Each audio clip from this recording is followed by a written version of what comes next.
Hello viewers, আসসালামু আলাইকুম। Welcome back to মাহিরাস মামা ইউটিউব চ্যানেল এবং ফেসবুক পেজ থেকে সবাইকে ওয়েলকাম করছি। যারা নতুন আমার সাথে যুক্ত হয়েছেন আমার ফেসবুক পেজ এবং আমার ইউটিউব চ্যানেলে, সবাইকে অসংখ্য ধন্যবাদ আমার সাথে থাকার জন্য। তো আজকে হচ্ছে একটু পাউরুটি বানানোর ট্রাই করছি ফার্স্ট টাইম।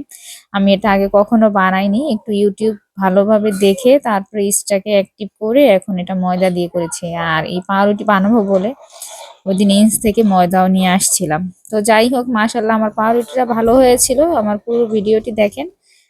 তো যারা পারেন না বা বাসায় বানাতে চান, আসলে ইতালি বলতে ইউরোপ বলতে আমরা যারা একটু থাকি, আশেপাশে বাঙালি বা পাকিস্তানি দোকান ছাড়া কোথাও হালাল পাউরুটি পাওয়া যায় না। ওরা অ্যালকোহল ইউজ করে পাউরুটিতে। মূলত এর জন্যই কিন্তু আমার বাসায় পাউরুটি বানানোর প্রসেসিংটা শিখতেছে, মানে শেখার জন্য আমি আজকে পাউরুটি মানে মানে অ্যাটেম্প্ট করছি, মানে করার চেষ্টা করতেছিলাম। তো যাই হোক, তার কারণ হচ্ছে অ্যালকোহল থাকে। প্রথম এসে খেয়েছিলাম, পরে এটার ইনগ্রিডিয়েন্টে আমার যে ভাইয়ার সাথে থাকি, ভাইয়া বলতেছিল, ভাবি আপনি তো এটা খান, এটার সাথে তো এটা আছে। তখন আসলে পরে দেখি যে হ্যাঁ, আসলে তারপরে আমি অনেক খুঁজেছি। আমি যে এরিয়াতে থাকি অস্ট্রিয়া, এখানে হালাল পাউরুটিটা আমি এখনো খুঁজে পাইনি কোথাও। আর যেহেতু আমি নতুন, ওইরকম পুরাতন কোনো কিছু চিনি না আমি এরিয়া ভালোভাবে, তো আমি আসলে যতটুকু পেরেছি খুঁজেছি পাইনি। তো আজকে হচ্ছে যে এই জন্যই পাউরুটিটা বানানোর চেষ্টা চলতেছে। তো আমি হচ্ছে লবণ, ইস্ট, গুঁড়া দুধ দিয়ে ভালোভাবে এটা ম্যারিনেট করে রেখেছি, মানে করেছিলাম। এখন এটাকে হাত দিয়ে ভালোভাবে মথে নিয়ে তারপরে ৭-৮ মিনিটের মতো মানে মধ্যেছি। এটাকে ভালোভাবে মধ্যে তারপরে এটাকে গোল শেপ দিয়ে তারপরে হচ্ছে আবার রেখে দিব। আবার এটা ফুলে উঠবে, তারপর আবার এটাকে মথবো ৫-৬ মিনিট। এইভাবে করে তারপর ডোটা যত আমার কাছে মনে হয় যতটা মথা হয় ভালো হবে, ততটা মানে মানে পাউরুটিটা মনে হবে যে সুন্দর হবে, ভালো হবে ভিতরে। তবে আমার পাউরুটিটাও কিন্তু অনেক ফ্লাফি হয়েছিল। আমি তো ভাবতেই পারিনি। তবে হ্যাঁ, এতটুকু ভরসা ছিল, যেহেতু ইস্ট অ্যাক্টিভ করে নিয়েছি সেহেতু এটা ভালো হবে। কারণ আমি ইস্টের ব্যবহার এর আগেও করেছিলাম। আমি নান রুটি বানিয়েছি, চিকেন বান বানিয়েছি। তো এরকম শুধু একদম পাউরুটিটা বানানো হয়নি। তো এটা ফার্স্ট টাইম ট্রাই করেছি। এখন থেকে চিন্তা ভাবনা হচ্ছে যে বাসায় পাউরুটি তৈরি করে রাখবো, যেদিন এটা খাবে নাস্তা হিসেবে। তো এইখানে মাহিরা আবার দুষ্টামি করেছে, আমার মেয়েটা পড়ে গিয়ে হাতে ব্যথা পেয়েছিল। যাই হোক, আমি এটা ম্যারিনেশন এটা ভালোভাবে মথে টথে আবার ১০ মিনিটের মতো রেখে আবার এটা চুলায় দিয়ে দিয়েছি।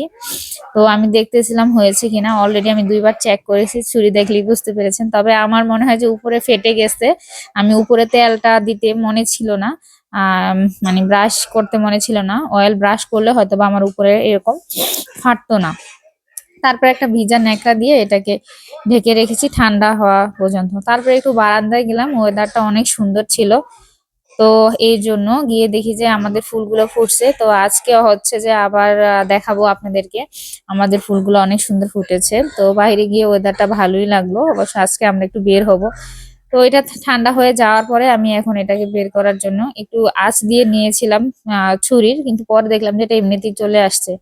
এখন আমার মেয়ে দেখে তো মহা খুশি। পাউরুটি নিচের কালারটা আমার অনেক সুন্দর আসছে, চুলায় করাতে আমার এই কালারটা ভালো আসেনি উপরের। আপনারা যারা ওভেনে করতে পারবেন তাদের কালারটা ভালো আসবে। তো এই যে দেখেন, আমি আপনাদেরকে দেখাচ্ছি ফ্লাফিটা, স্পঞ্জিটা অনেক ভালো হয়েছিল আর খেতে বেশ ভালো ছিল। আর এটা হচ্ছে আমি মাহিরাকে নতেল্লা দিয়ে দিয়েছিলাম, আমি ডিম দিয়ে খেয়েছিলাম, মাহিরার পাপা জেলি দিয়ে খেয়েছে। মোটামুটি বাসায় সবাই খেয়ে বলেছে যে না, ভালো হয়েছে। আর বেশ খানিকটা পিস হয়েছে, সবাই আমরা ২-১ পিস করে খেতে পেরেছি। যাই হোক, দুপুরের এই কাজ শেষ করে মা আমি চলে গেলাম পাঁচকুয়ার মেলা দেখতে। এখানে হচ্ছে পাঁচকুয়ার মেলা বসেছে। আপা আমাদের জন্য ওয়েট করতেছিল যে আপনারা আসেন, এখানে মেলা বসছে। বাট এত বেশি দাম ছিল প্রোডাক্ট গুলার, যে কোনো, হ্যাঁ, তারপরে জামা কাপড় গুলার অনেক দাম ছিল। আমার কাছে দাম হিসেবে জিনিস অত ভালো লাগেনি, এই জন্য আমি কিনিও নি। তো একটু দেখছিলাম ঘুরে ঘুরে। এই যে দেখেন, এখানে ইতালিয়ানরা আসছে।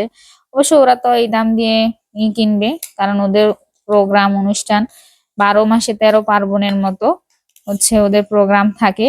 তো এই যে এখানে সেলফা সেট গুলা দেখছিলাম। তবে সেলফা সেট গুলোর দাম কমই ছিল, তুলনামূলক ভালো লাগছে আমার কাছে, কিন্তু আমি কিনিনি। তো এই তো বাচ্চারা আসলে একটু ঘুরতে পারলেই ভালো মনে করে, ওদেরকে নিয়ে বের হতে পারিনি, যদিও ওর বাবার বন্ধ ছিল। আসলে সারাদিন কাজ করার পরে উনি আর বের হতে চায় না, এই নিয়ে তো আমাদের মধ্যে সারাদিনই চলে যুদ্ধ।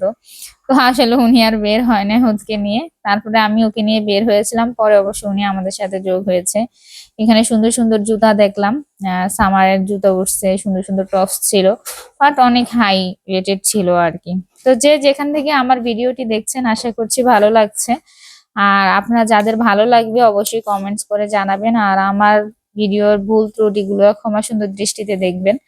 আমি আসলে ওইরকম প্রফেশনালি করতে পারি না, বাট চেষ্টা করতেছি। এটা হচ্ছে যে আমার শখের বিষয়। সবচেয়ে বড় কথা হচ্ছে কি জানেন, আপনারা যারা ভিডিও দেখেন তাদের মধ্যে আমার অন্যতম ফলোয়ার এবং ভিডিও দেখে হচ্ছে আমার ফ্যামিলি, আমার বাসার মানুষ, আমার বাবা মা, আমার ভাই বোনরা আমার ভিডিওগুলা দেখে। তো এর জন্য আমি ওদের জন্য হলো আমি প্রতিদিন ডেইলি আপলোড করি।